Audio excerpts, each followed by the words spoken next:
To be honest, Ark Survival Evolved is a pretty bad video game. Over the last few years, it's been impossible to play Ark, okay? Unless you're literally somebody with 10,000 hours who refuses to ever do anything else in life, or you play on PvE, which is lame, you can't play Ark Survival Evolved. You're gonna be on the beach, you're gonna have no tools, and you're gonna get raided within the first 24 hours. There is no future for Ark, and even if you're playing it, you should know that it's hard as fuck to get into. However, as we know, something on the horizon is far, far greater. Ark 2, featuring Vin Diesel for some reason. Ark 2 promises a lot of features you probably don't even know about. We're talking things like Dark Souls combat being confirmed and a new PvE faction confirmed to be in the game as well. Even though these features seem to be great, Ark needs to do a couple things to make sure the game is good and does not end up like the same shitty game Ark is now. I'm only calling it shitty because I feel like I wasted the 500 hours I have on the game, because you always get rated, bro. What's going on, ladies and gentlemen of the internet? I'm Treyllo. Welcome back to the brand new video, guys. If you guys enjoy this video, make sure to like, comment, and subscribe. Let's get into what Ark 2 needs. But first of all, I want to talk about the new confirmed features for Ark. First of all, Dark Souls type combat is confirmed. This means dodge rolling, this means locking on, and this means actual good combat mechanics. Thank God. Ark's combat may be the most buggy, unoptimized, terrible piece of shit I've ever had to experience. Don't even get me started with the PvP. It's just complete degeneracy. Two people just hopping around, seeing who can bola each other first. Now it seems as if the PvP will be more balanced, actually cared about, not terrible. Good job, Wildcard, making the game better. However, how will this work? I understand how Dark Souls combat can work in a PvP environment, but when you have T-Rexes that are quadruple your size, how does that work? I guess for dinosaurs the combat might be different, but for other players and the PvE faction, you'll have Dark Souls combat, so we'll see how that works. Next, we have the actual PvE faction. This faction is called the Atari, and we see them in the trailer. I'm not sure if they'll have outposts and camps. They probably will, and they'll kind of like be patrolling and doing things, but I'm excited to see that there'll be another presence in the world of Ark instead of just PvP only. I feel like that's going to add to the game in many ways, and I'm sure they'll have a big part in crafting and getting items from that faction. Now let's talk about Ark 2 and what it needs to be successful. We're going to start with what it needs the most and then slowly kind of go down to things it doesn't need as much. Starting, wiping servers. Absolutely massive.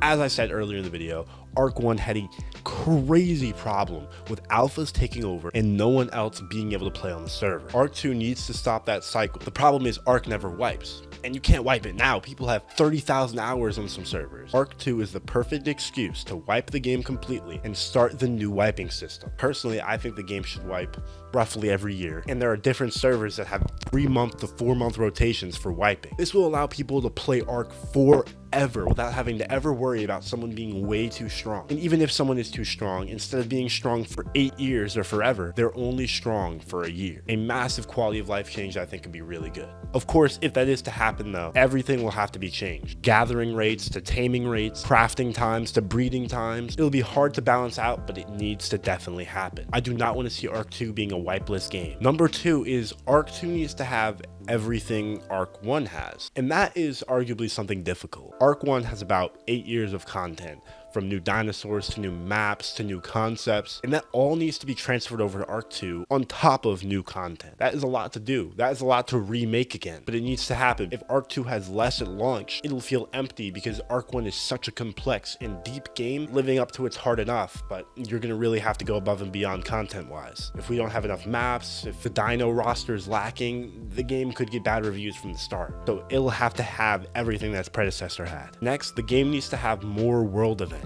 Ark 1 was a really cool game that featured unique planets. Everything about that planet was different than other planets. However, I did feel like the game was lacking open world things to do and objectives to accomplish. I understand that Genesis did add, objectives to do from your little robot guide guy, but I think there should be world events that don't require anything like that and just happen over time. For example, an airdrop is a world event. You need to have more things like that. I think they will with the new PvE concepts. Perhaps there'll be like outposts you can raid and get gear, random world boss fights, anything that adds to the game where players can just go out and do it in the world. This will also allow more player interaction naturally instead of just finding people in this wide open space. Next, Ark 2 needs to be not as glitchy and shitty. Ark 1 has so many bugs. Wildcard is a good company, but there's no doubt that they are not good at fixing problems. For years, people could glitch through mountains and floors and clip through your base and get in. Still to this day, Managarmr taming is stupid as hell. The animals make no sense, they lag out everywhere they go when you're trying to tame them. Hitboxes are terrible,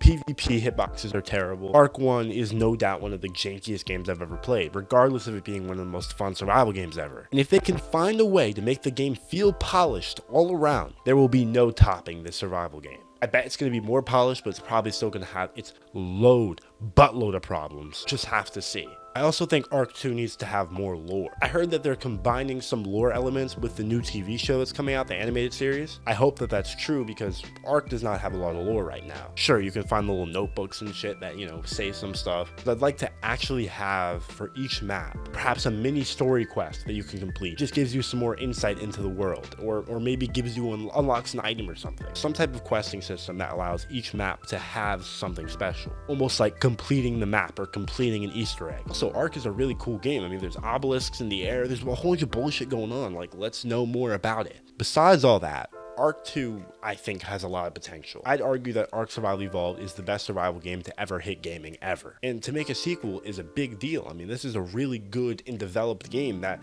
we don't know if it's going to live up to it. And since we have no gameplay, right now we can only hope for the best. But I think we are in for something quite literally amazing. Guys, I hope you did enjoy this video. If you did, make sure to like, comment, and subscribe. Tell me what you think about ARK 2 and what your expectations are for it. As always, guys, I'm Treyllo, and I'll see you in the next one. Peace out.